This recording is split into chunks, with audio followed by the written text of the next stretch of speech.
Calculate the minimum force applied for which the mass small m stage at rest with respect to the body of mass capital M। इसमें थोड़ा सा question जो दिया है ना, इसमें फोर्स ऐसे लगा रहा है, ठीक है, बनाओ। ये जो फोर्स हम लगा रहे हैं इसका मिनिमम वैल्यू बताइए ताकि ये उस पर टिका रह सके। बनाओ बनाओ, बना के बताओ,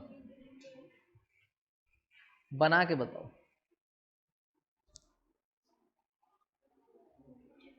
कौन सा ऑप्शन सही होगा, ट्राई करिए। देखो तुम देखना कि मान लो एक ट्रेन है और वो ट्रेन आगे की तरफ एक्सेलरेट करता हुआ जा रहा है। अचानक से मान लो कोई एक ऑब्जेक्ट यहां आ गया तो क्या होगा, ये इस पे चिपक जाएगा, ऐसे चिपक जाएगा। रियल लाइफ में ऐसा नहीं होता है, कार्टून देखते हो तो उसमें ऐसा होता है। जैसे मान लो कि ट्रेन आ रहा है रफ्तार से पूरा, बीच में कोई एक कार्टून है, कार्टून में ही देख सकते हो, रियल लाइफ में तो कुछ और ही हो जाएगा, ठीक है। तो ये ऐसे जाते हुए ऐसे चिपक नहीं जाता है। और कब तक चिपका रहता है, जब तक ट्रेन रुक ना जाए। जैसे ही ट्रेन रुक जाएगी क्या होगा, नीचे गिर जाएगा, या फिर रुकने से पहले अगर वो डी एक्सेलरेट करने लगे तो भी गिर जाएगा नीचे। चिपकने का रीजन क्या है, मैन तो रेस्ट पे था, ट्रेन तो एक्सेलरेटिंग है, तो ट्रेन अपना एक्सेलरेट कर रहा है, मैन अभी भी चाहेगा हम रेस्ट पे रहे, तो वो वहीं रहेगा, ट्रेन उसको धक्का मारते जाएगा, चिपक जाएगा। एक तरह से ऐसा कह लो कि सूडो फोर्स की तरह से ऑपोजिट में लग रहा था, बट एक्चुअल में क्या, वो आदमी एक जगह रुका हुआ है ना, तो ट्रेन आके उसमें सटा, तो वो आदमी वहीं का वहीं है।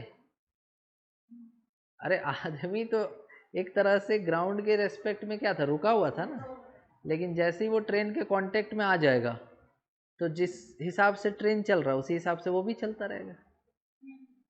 समझ गए। तो यहाँ पर तुम देखो कि जो ऑब्जेक्ट है मेरा, यहाँ पे देखो जो ऑब्जेक्ट है मेरा, ये ऑब्जेक्ट इस बड़े वाले ब्लॉक में क्यों चिपका हुआ है, क्योंकि वो आगे एक्सेलरेट कर रहा है, तो हम लोग ऐसा फोर्स दे रहे हैं, हम लोग ऐसा फोर्स दे रहे हैं, तो जब इसको झटका लगेगा कैपिटल एम को, ठीक है, तो एम उसके साथ मूव करना चाहेगा, लेकिन हर फोर्स के लिए थोड़ी मूव करेगा। तो वही बोला है कितना मिनिमम फोर्स होगा जिसके चलते स्मॉल एम इसके ऊपर ऐसे सटा हुआ रहेगा। देखते हैं, समझ में आया, क्वेश्चन समझ में आया क्या है। और हम इस फोर्स को उधर से इसलिए लगा दिए क्योंकि इस क्वेश्चन में थोड़ा सा मिसप्रिंट था, क्योंकि अगर हम फोर्स को इधर से लगाएंगे तो फिर आंसर अलग होगा। देखो डायग्राम बना के दिखाते, देखो देखो डायग्राम देखो, डायग्राम डायग्राम देखो।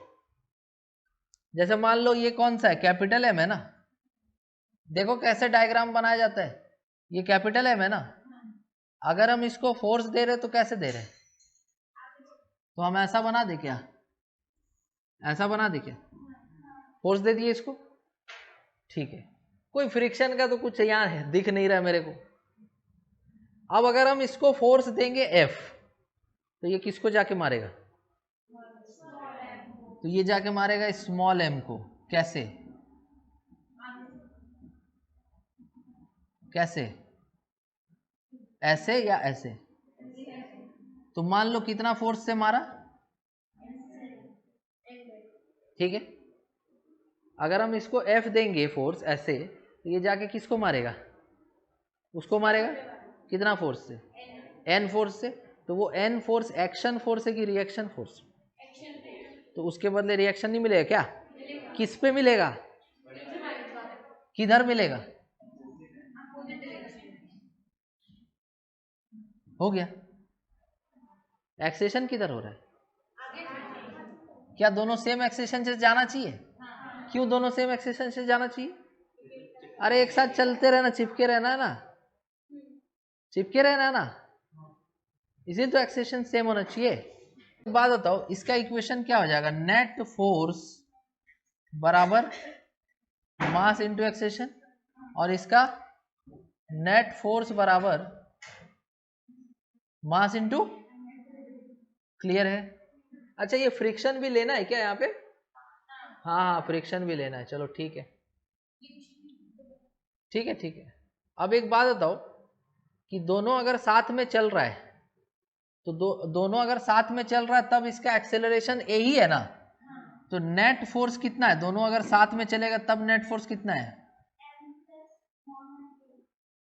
नेट फोर्स है टोटल मास इंटू ए, तो एक्सेलरेशन कितना आ गया? F by M plus. इतना समझ में आया तो बोलो, ये नेट फोर्स हो गया। फ्रिक्शन जो है वो इन दोनों के बीच में लगेगा। ये किधर गिरना चाहता है? नीचे। तो अगर ये नीचे गिरना चाहता है तो इसको कौन रोक रहा है? फ्रिक्शन। तो क्या फ्रिक्शन यहाँ mg के बराबर होना चाहिए ना? तो फ्रिक्शन mg के बराबर होना चाहिए, और फ्रिक्शन तो म्यू n होता है, तो n कितना हो जाएगा? m a बराबर mg। तो यहां से a कितना आ गया बोलो? m तो कट गया, g बाई म्यू। इतना समझ में आया? अब यहाँ पे तुम रख दो, क्या हो जाएगा? f माइनस n का वैल्यू क्या होगा? n का स्मॉल m a कितना है? बराबर m, a का वैल्यू कितना है? g by mu. ये उधर चला गया तो क्या हो गया? f बराबर g बाई म्यू कॉमन ले लिए, क्या बचा? बोलो समझ में आया? तो खैर इसका जरूरत नहीं पड़ा, ठीक है। कौन सा ऑप्शन आया? सही है ना? नहीं समझ में आया? अब एक बात और समझो, एक्चुअल में देखो यहाँ पे फ्रिक्शन होगा ही होगा। अगर हम शुरू में बोले कि फ्रिक्शन नहीं दिया हुआ तो वो गलती से बोल, फ्रिक्शन होगा ही होगा। इसका रीजन, फ्रिक्शन नहीं होगा तो स्लिप हो जाएगा नीचे ना, तो वो अंडरस्टूड है। अगर वहां नहीं भी लिखा हुआ है तो हमको समझ में आना चाहिए। और अगर इन दोनों के बीच में फ्रिक्शन नहीं होगा तो छोटा वाला ब्लॉक तो तुम जितना एक्सेशन देना दे दो, स्लिप होके नीचे चल जाएगा। कौन ले जाएगा नीचे? उसका वेट mg, उसी को रोक रहा है ना फ्रिक्शन। क्लियर है पूरा ढंग से? कहीं कोई डाउट है? Very good. खैर इसका यूज नहीं हुआ, कहीं पे अगर होता तो लगाते, ठीक है।